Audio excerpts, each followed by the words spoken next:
So at this time, we have been able to confirm that we do have 19 souls.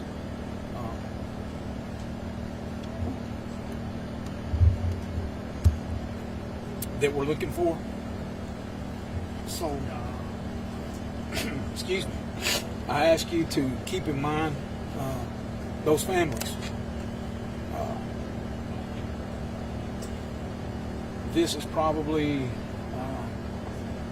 one of the most devastating sights, I think. Sheriff Kraft and I was talking about. It's probably been one of the most devastating situations that I've been on in my career.